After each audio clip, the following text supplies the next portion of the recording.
देश की राजधानी दिल्ली के साउथ एक्सटेंशन इलाके में रविवार 8 मार्च 2026 को क्षत्रिय करणी सेना के कार्यकर्ताओं ने यूजीसी से जुड़े मुद्दों के विरोध में जोरदार प्रदर्शन किया। प्रदर्शन के दौरान बड़ी संख्या में संगठन के समर्थक सड़कों पर उतरे। जानकारी के मुताबिक मथुरा, आगरा, राजस्थान, उत्तर प्रदेश और मध्य प्रदेश समेत कई राज्यों से कार्यकर्ता इस प्रदर्शन में शामिल होने के लिए दिल्ली पहुंचे। प्रदर्शन में स्वर्ण आर्मी, क्षत्रिय करणी सेना और कई अन्य संगठनों के कार्यकर्ता मौजूद रहे। इस दौरान राज शेखावत, आनंद स्वरूप महाराज, शिवम ठाकुर, गोविंदा ठाकुर, एडवोकेट प्रिया चौहान, ज्योति ठाकुर और तमन्ना समेत हजारों प्रदर्शनकारी मौजूद रहे।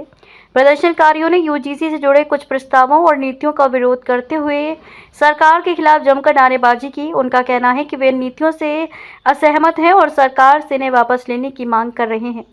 इस प्रदर्शन की एक खास बात यह भी रही कि 92 साल के एक बुजुर्ग भी मध्य प्रदेश से दिल्ली पहुंचकर आंदोलन में शामिल हुए, जिससे कार्यकर्ताओं में अलग ही उत्साह देखने को मिला। वहीं प्रदर्शन के दौरान पुलिस और प्रशासन भी मौके पर मौजूद रहा ताकि कानून व्यवस्था बनी रहे। हालांकि ये प्रदर्शन पूरी तरह शांतिपूर्ण तरीके से किया गया। संगठन के नेताओं का कहना है कि वे लोकतांत्रिक तरीके से अपनी आवाज़ सरकार तक पहुंचाना चाहते हैं। संगठन ने चेतावनी दी है कि अगर उनकी मांगों पर जल्दी ध्यान नहीं दिया गया तो आने वाले समय में आंदोलन को और बड़ा किया जा सकता है। कर रहे हैं या अपने हक की बात कर रहे हैं तो अपना जाने के लिए मना कर रहे हैं। और अगर किसी मुजरिम को भी अरेस्ट किया जाता है तो उससे भी मिलने दिया जाता है, ये तो गलत बात है। क्या ये हमारा मौलिक अधिकार है? रास्ता जाने का हमने रास्ते ना थोड़ी करे आपको मिलने तो दीजिए। तो आप कोई मना 4-5 लोगों को मिलवा दीजिए। जब आ गए तो अब हम आए काफी लोग दूर से थोड़ी करे सर, आप यहाँ से जाओ ना, मैं बताता हूँ आपको ये रास्ता। हाँ तुम इधर रास्ता तो लंबा है, तो सामने वो आ रहे हैं, सामने तो है। ये तो गलत बात है। ये खुद संविधान का पालन नहीं कर रहे हैं, गलत बात है ना भाई। हम आम जनता गलती करे तो समझ में आता है कि हम संविधान को नहीं जानते हैं। बढ़िया अधिकारी होकर भी गलती करे, गलत बात है ना। संविधान का तो सबको मौलिक अधिकार है, संविधान में सबको इक्वलिटी दी गई है। ये थोड़ी ना कि आप एक को मत दो, एक को जाने दो, ये गलत बात है। फोन करिए।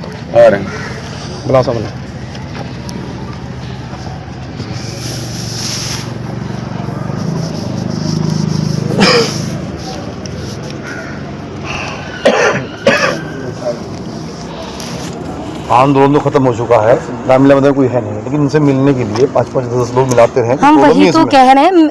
आप ये बताइए भैया, कोई दोषी भी होता है, कोई कितना भी बड़ा दोषी हो, क्या संविधान ये अनुमति नहीं देता कि उसका परिवार वाला या उसकी जान पहचान वाला उससे नहीं मिल सकता? दूसरी बात ये बताइए, सबसे बड़ी बात क्या संविधान के किसी अनुच्छेद में लिखा हो या संविधान में कहीं लिखा हो या आपके किसी भी किताब में, किसी भी लॉ में कहीं भी लिखा हो तो आप बता दीजिए कि भाई हमारा संविधान हमें यह अनुमति नहीं देता कि आप किसी को होम अरेस्ट करो या किसी को डायरेक्ट अरेस्ट करो या कोई अपराधी हो या ना अपराधी हो आप उससे मिलने ना दो। ये तो गलत बात है ना। क्या हम अपने अधिकार के लिए अपनी बात नहीं रख सकते या अपने भाइयों से नहीं मिल सकते? हमें ये बता दीजिए बंद होने का रीजन क्या? क्या हम बम ब्लास्टर दिख रहे हैं या हम आतंकवादी? एक मिनट भैया, सुनिए, हम शांति प्रति तरीके से जा रहे हैं। आप खुद हम बन के जा रहे हैं, एटलीस्ट जाने तो दीजिए। सर आप एक काम कीजिए, लठ बजा के कह लीजिए, उसकी दिक्कत नहीं, पर मेन चीज आप हमारी सुनिए, आपके किसी भी आला अधिकारी जी से बात करा दीजिए, उनसे ये बात हमें थोड़ी सी क्लियर करा दीजिए। संविधान के किस अनुच्छेद में ये लिखा हुआ है कि कोई भी पक्ष या कोई भी रिश्तेदार उनसे नहीं मिल सकता? ये बता दीजिए बस। 2 व्यक्ति मिलते रहेंगे। हम तो अपने मौलिक अधिकार की बात कर रहे हैं ना कि भाई हम टेररिस्ट तो है नहीं कि हम बम लेके आ रहे हैं। पहले भूरे को राज अब काले को राज है। सिस्टम हो रहा है, गलत बात है। आप सपोर्ट नहीं करेगा तो हम किधर जाएंगे? भैया साइड दे दीजिए, रास्ता दीजिए, किसी को परेशानी ना हो।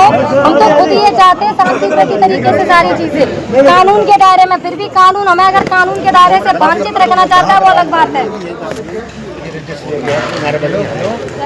ये ठीक है, नारेबाजी कोई लगा तो नहीं रहा है।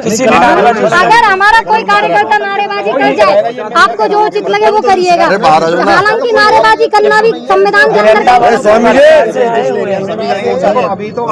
हम क्या कह रहे हैं? हम प्रोटेस्ट कर रहे हैं, बताइए। अगर शांति से कराना चाह रहे हो, मिलना चाहते हैं, नारेबाजी भी होंगे, सारे काम होंगे। मारेंगे पीटेंगे वो कर लीजिएगा भाई। हम तो आपके बच्चे हैं, मान लो पीछे क्या फर्क पड़ जाएगा? माँ बाप हमारे से भाई सुनो, ये गलत बात है। संविधान के किसी दायरे में या किसी अनुच्छेद में, किसी भी धारा में, किसी भी आईपीसी सेक्शन में ये नहीं लिखा हुआ है कि आप किसी भी पक्ष से मिलने नहीं जा सकते। आप हमें अपने आला अधिकारियों को बुला के ये जवाब दिलवा दीजिए कि किस पेज नंबर पे या किसी अनुच्छेद पे या किसी धारा में या किसी कानून की ऐसी कोई चीज है, अनुमति है कि हम लोग किसी से मिल नहीं सकते। ये बता दीजिए, बस बात खत्म। हम चले जाएंगे शांतिप्रति तरीके से, क्योंकि हम यहाँ लड़ने नहीं आए, यहाँ प्रोटेस्ट नहीं कर रहे, कोई नारेबाजी नहीं कर रहे। उसके बावजूद भी अगर आप हमें अपने भाई बंधुओं से ना मिलने दो तो इससे ज्यादा शर्मनाक बात हमारे लिए कुछ नहीं है। इसका मतलब यह आता है कि कानून हमारे लिए नहीं है। अगर हम कानून के दायरे में सारे काम कर रहे हैं तो कानून को हमारा सपोर्ट करना चाहिए, सहयोग करना चाहिए कि अगर हम किसी से मिलने आ रहे हैं तो आप मिलने दीजिए। इतना तो कोई आतंकवादी से मिलने नहीं रोकता भाई। हाई कोर्ट हुआ, डिस्ट्रिक्ट कोर्ट हुआ, सुप्रीम कोर्ट हुआ, वो तक नहीं रोकते। किसी भी आतंकवादी से मिलने चले जाते। क्या हमारे रास्ते का दादा आतंकवादी दिखाई दे रहे हैं किसी को जो हम उनसे नहीं मिल सकते? बताइए अगर मैंने गलत बोला हो। कितनी शर्म की बात है भाई साहब। सभी लोग वीडियो बनाओ और ये चीज जरूर दिखाओ कि भाई सरकार में ये नियति आ चुकी है, जैसे सरकार बहरी हो चुकी है वैसे प्रशासन बहरे हो चुके हैं। प्रशासन को सिर्फ हम गलत दिखाई दे रहे हैं, हम सही होने के बावजूद भाई